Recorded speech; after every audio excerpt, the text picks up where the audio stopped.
circunstância em exceto. Letra A, saiu às 15 horas, estou arrepiando. Letra B, ela estava calma. Letra C, a porta estava meia aberta. Ou a letra D, temos bastantes pensamentos. Não adianta você pensar que você é dominador de algo que você não é. Nesta vida, ninguém é dominador de nada. Ninguém domina nada. Todos nós somos eternos aprendizes.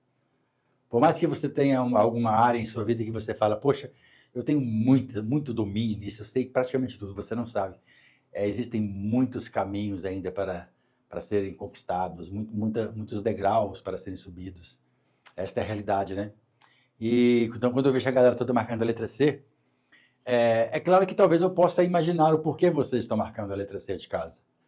Mas eu digo para vocês com propriedade, né, que hoje, por exemplo, se você observar bem o estudo de técnicas de português, de redação, na área de direito, na área da saúde, em qualquer área, né?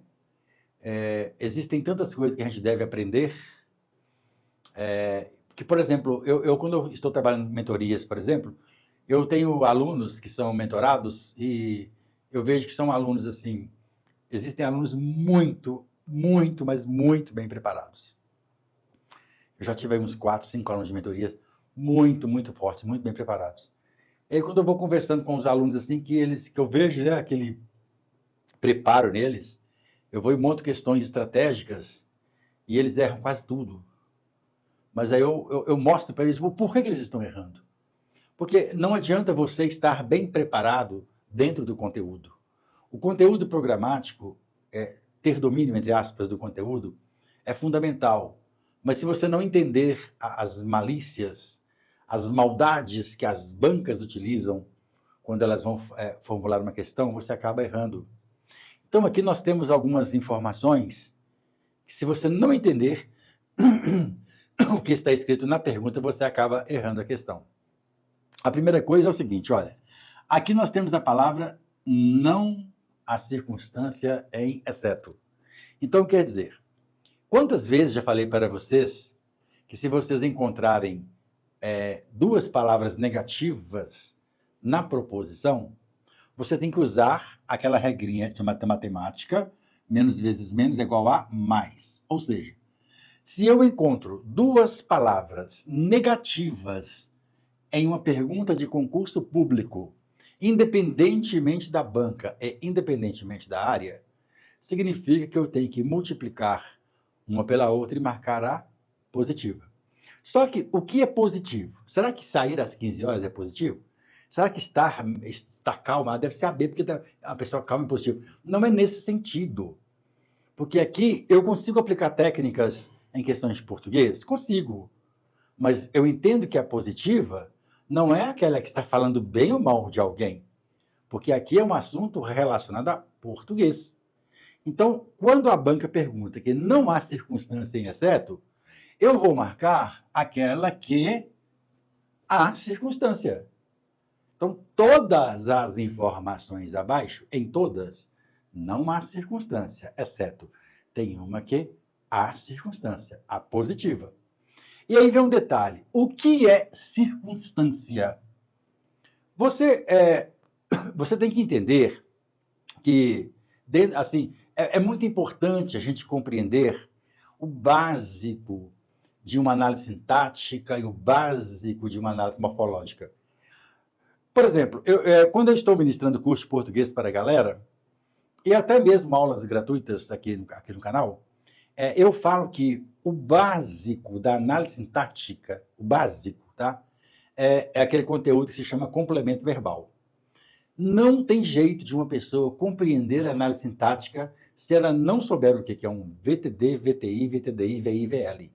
Verbo transitivo direto, indireto, verbo de ligação. Não tem jeito. Isso é o básico. A pessoa, é como se eu precisasse, para aprender análise sintática, eu tenho que começar por esses elementos, né? E outra coisa que talvez algumas pessoas falam, não, mas é demorando a analisar. Você não me irrite, porque eu não estou demorando a analisar. A minha forma de dar aula é esta. É a interação. Ou você acha que quando eu coloquei essa questão para analisar com vocês, eu já sabia todas as palavras que eu ia dizer, não. Eu estou aqui aproveitando esta questão e te dando vários ganchos dentro da morfossintaxe, que está relacionada à análise morfológica e à análise sintática, né? Então, quer dizer, algumas coisas você tem que saber sobre isso que eu acabei de dizer. Na minha entrevista no xadrez, lá havia 3 pessoas, né? O Francisco, que é um grande amigo meu, que é organizador de eventos em nível nacional de xadrez. Se ele estiver aí, um grande abraço para você. O Eric Ramos, que é um dos árbitros principais que organiza os principais torneios do Brasil, e um repórter lá do Norte Minas, né? Esqueci o nome dele aqui agora. E aí o Francisco foi e me perguntou sobre vírgula. Professor, você pode dar uma dica sobre vírgula, aproveitar o momento? E eu falei o seguinte, não tem como ensinar vírgula sem antes da pessoa não aprender análise sintática. A vírgula tem que ser o último assunto dentro de um contexto. E eu provo isso dentro da gramática. Então, por que eu estou dizendo isso? Porque há coisas que são básicas. Então, eu te pergunto, por que eu estou falando tudo isso? Porque o básico da análise morfológica você tem que entender. As 10 classes gramaticais, uma delas expressa a circunstância, que é o advérbio. Ou a circunstância é de tempo, é de modo, é de lugar, não é verdade? É de causa, é de meio, né? É de preço. Então, nós precisamos compreender o que significa circunstância. Então, a circunstância, dentro da gramática, está relacionada às adjuntas verbiais. Então, olha, não há circunstância em exceto. Você está perguntando onde há circunstância. Então, um dos tópicos principais que você precisa entender que a circunstância ela se confunde em provas de concursos com outros setores. Por exemplo, se eu falo com vocês isso aqui, ó, se eu escrevo essa frase aqui, ó, comprei.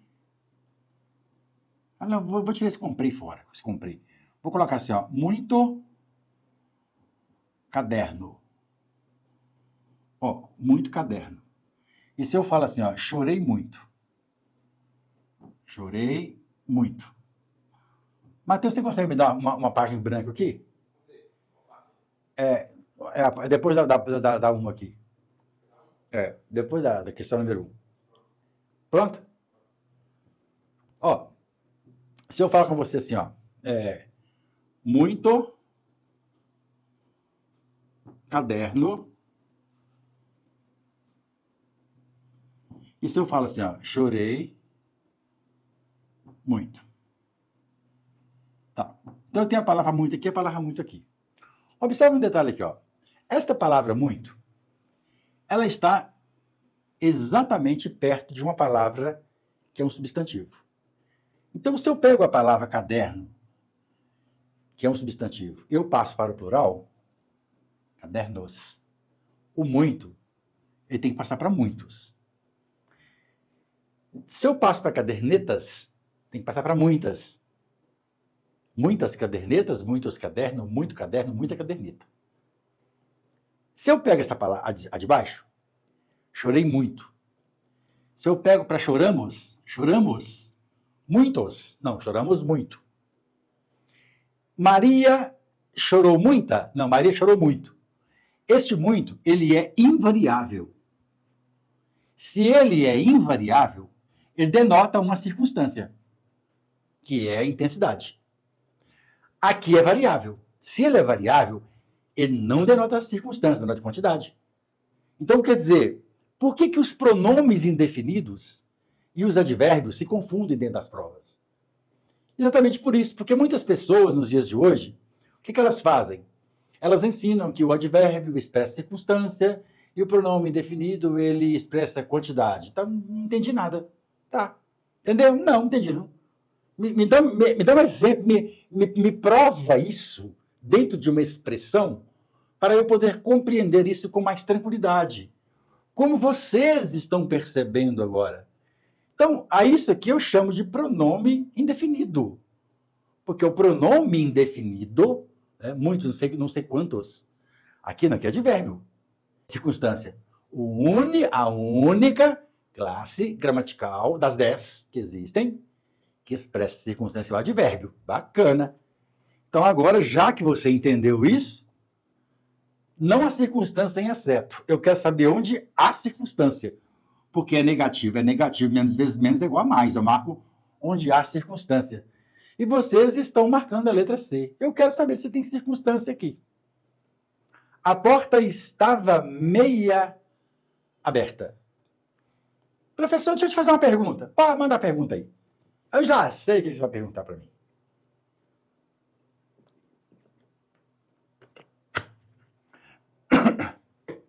Por acaso, professor, esta letra C não está errada, não? Meia aberta? Professor, você fala cabeça meia tonta ou cabeça meio tonta? Você fala, eu estou meia pensativa ou estou meio pensativa? Uma vez eu fui dar um cursinho, até comentei isso aqui uma vez em minha live. Eu entrei dentro... chocado. Eu acho legal quando alguém escreve isso, estou chocado. Uma vez eu fui dar aula, eu não dou aula em cursinho, muito difícil. Meu preço é lá nas alturas, mas não é porque eu valho mais que outros, não. É porque eu não tenho intenção mais de dar aula para cursinho. Tem muitos anos que eu não faço isso. Eu lembro que uma vez um professor, que é amigo meu, dono de um cursinho, Zé Bolinha, me chama Zé Bolinha. Zé Bolinha, vem dar um cursinho, uma aula para mim aqui. Eu falei assim, não, cara, não vou não. Professor, já passou mais de 15 professores aqui, ninguém aceita o professor, todo mundo fazendo abaixo-assinado para sair, tal. Você tem que me salvar, cara. O curso é um mês só, finalzinho tal, de aula, belezinha. Eu falei assim, tá. Vamos lá, deixa eu dar essa aula pra galera aí. Aí vou te passar o programa, não precisa passar o programa, não. Eu entro na sala e pergunto o que esse cara quer aprender e vamos embora. É porque assim, não é que eu sou o cara, sou poderoso, não. É porque eu tenho tranquilidade para dar aula de português. Eu ralei a minha vida quase toda para chegar aqui diante de um público, para estar ao vivo e falar com você. Manda pergunta. Então, isso faz parte da minha vida, né? Aí o que acontece? Eu não estou mudando de assunto, não, calma que você vai entender. Aí eu cheguei lá, quando eu falei assim, deixa eu só dar uma olhadinha na foto do professor aí. Porque você quer saber, Zé Bolinha? Deixa eu ver a foto do cara aí. Aí quando eu entrei lá, quando eu vi a foto do cara, eu só pensei assim, eu tô ferrado. Por quê? O camarada, loiro dos olhos azuis, cabelo dele assim, só de piscar o cabelo dele já balançava, esbelto. Falei, eu tô ferrado. A hora que eu entrar lá na sala de aula com essa barriga, já vão me rejeitar. E foi dito e feito. A hora que eu entrei dentro da sala de aula, os alunos olharam para mim assim, cara. Professor de português. Eu já sabia que eu ia ser rejeitado. Falei, bom, tem que conquistar a galera, né? Aí teve uma aluna, que a turma era muito inteligente, muito. Os meninos eram fera na gramática. Aí teve uma aluna que fez de propósito, e eu passei vergonha na sala, na primeira aula, porque eu não imaginava que uma aluna ia fazer isso comigo. Ela falou assim, professor, eu vou embora agora mais cedo, minha mãe até ligou para mim, é porque a minha cabeça está meia tonta. Aí já estava combinado com a turma. Aí eu falei com ela assim, querida, não é cabeça meia tonta, é cabeça meio tonta. Ela falou, não, professor, é meia, só tá tonta daqui para cá. E o pessoal, todo mundo rindo. Eu fiquei até com vergonha na hora, porque eu não esperava isso dela. Foi uma brincadeira, né? Mas eu conquistei a turma e ficou tudo de boa. Mas por que eu estou querendo dizer para vocês isso? Porque a cabeça meio tonta não é metade da cabeça que está tonta. É a circunstância, é o modo. Eu estou meio cansada, é o modo. Né? Eu estou meio arrependida. Você está meio triste? Não, não é meio triste, né, filhão? É meio triste, é o modo. Mas a porta meio aberta? Não, a porta é meio aberta. É a metade da porta. Porque a palavra meia, filhão, cara, é fantástico. Eu sou um eterno apaixonado pela gramática, é fantástico. Eu falo meio laranja, eu falo meia laranja, metade da laranja. Esta palavra meia, ela se refere também a um numeral. E você vai escrever meia quando for metade. A porta estava meia aberta, então não tem circunstância aqui. Aqui é simplesmente a metade da porta. Vocês já viram aquelas portas que tem assim a parte de baixo e a parte de cima? A parte de baixo está fechada e a parte de cima está aberta. A porta está meio aberta. Cara, isso é padrão culto da língua. Aí eu te pergunto, vocês que estão assistindo a aula aqui agora, e se isso caísse na sua prova? É igual eu escrever aí, eu estou chocada. Quer ver um detalhe? Olha só. Quantas pessoas não sabiam disso? Escreva no chat assim, ó. Eu, aqui, ó. Olha aqui, ó. A Cleidiane, estou passada. Viu? Eu fico até arrepiando. Aqui, ó. A Márcia Braga, estou amarrotada. Estou arrepiando. Estou amarrotada, estou passada. Erraria na hora, eu estou bege. Ah, Jabaquara. Tem gente bege. Tem gente passada. Tem gente amarrotada.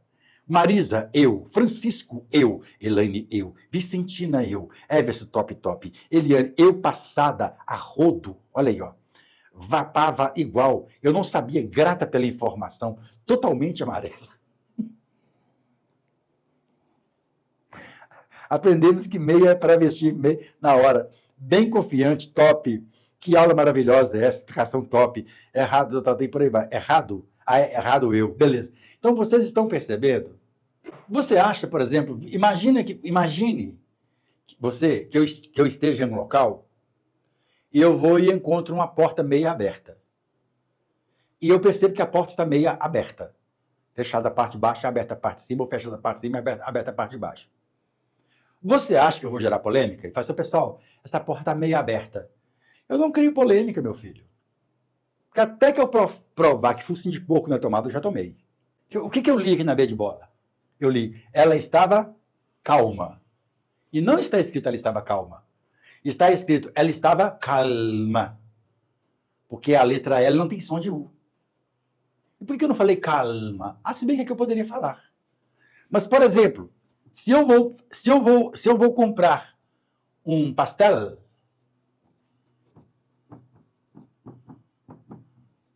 não está escrito pastel aqui, não é? E o correto aqui é pastel. Porque a letra L, ela não tem som de U. Tem gente que ainda chama L de semivogal na internet. Esse povo tá brincando, tá rindo do meu cabelo. L com som de U. Mas não é calma, não. É calma, sim. Regionalismo. Não, padrão culto. Eu vou meter um tapa no pé da fuça. Você vai aprender. Regionalismo. Não, é padrão. Mas agora, quantas vezes eu te falei que a norma culta é diferente da padrão? A norma padrão é aquela que não aceita erro em hipótese alguma.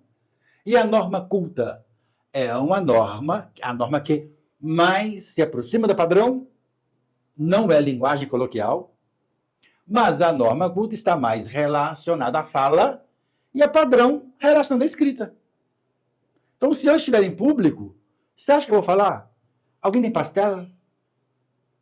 Você acha que eu chego numa pastelaria e falo, me dá um pastel de queijo? Pastel? Você tem pastel de carne aí? Pro pessoal ficar assim, que falou? Pastel? Fiquei sabendo que ele é de português, coitado, não sabe isso. Eu não vou ficar gerando polêmica. Eu falo pastel, falo anel, calma.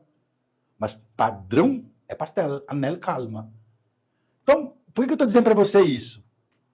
Porque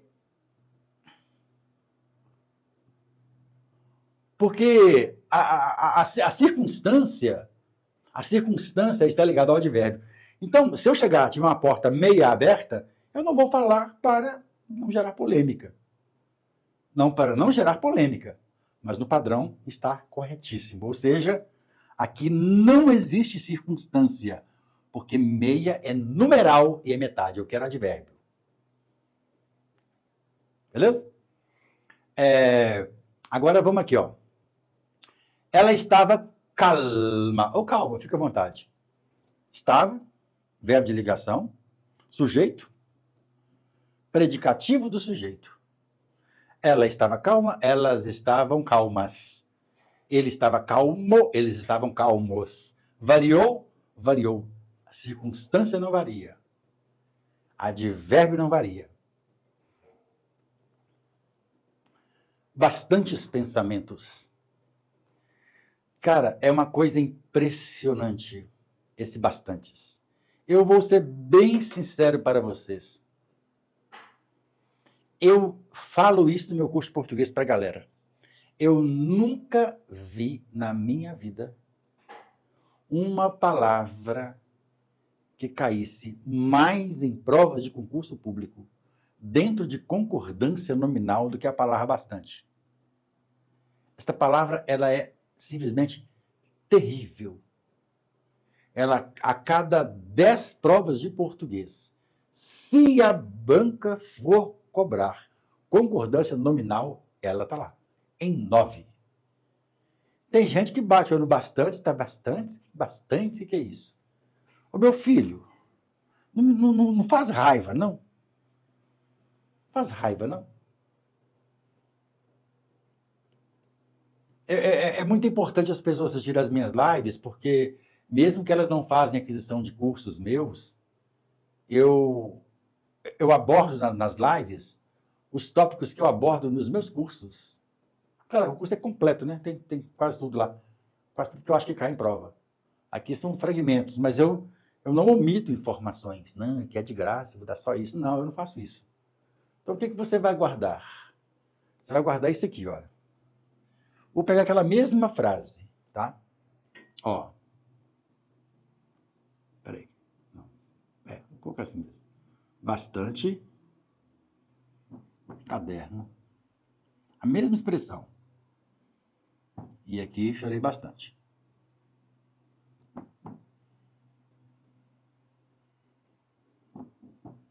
Bastante caderno, chorei bastante. Muito caderno, chorei muito. Você vai falar o seguinte, a regrinha a partir de agora. Obrigado pelos corações e pelas palavras, viu?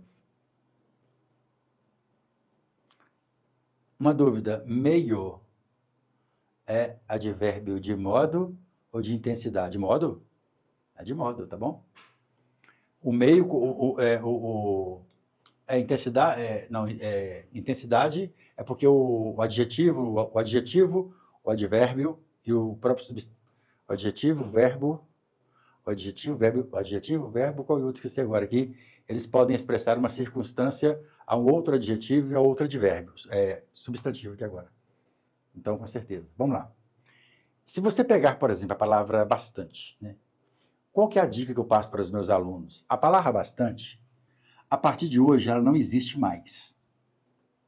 Fala o seguinte, guarda isso. A partir de hoje, a palavra bastante não existe mais. Todas as vezes que você ler a palavra bastante, você vai ler muito. Não leia bastante mais. O que está escrito aqui? Muito caderno. O que está escrito aqui? Chorei muito. Então, o que você vai fazer? Você vai passar a palavra muito para o plural. Muitos cadernos. Chorei muito. Então, de baixo não variou, de cima variou. Quando o muito variar, o bastante também varia. Só isso. Se o bastante variou, ele não pode ser advérbio. Se o bastante variar, ele vai ser um pronome indefinido. Acabou a matéria. Então, quando eu pego, por exemplo, aqui nessa expressão anterior, que eu vejo bastantes pensamentos, é o mesmo que muitos pensamentos. Não expressa circunstância. Não tem circunstância na letra D de dado. Bastantes circunstâncias está denotando quantidade. Então, não tem circunstância, não tem circunstância, não tem circunstância. Saiu às 15 horas. Às 15 horas é uma circunstância de tempo. A correta é vá para a letra A de amor.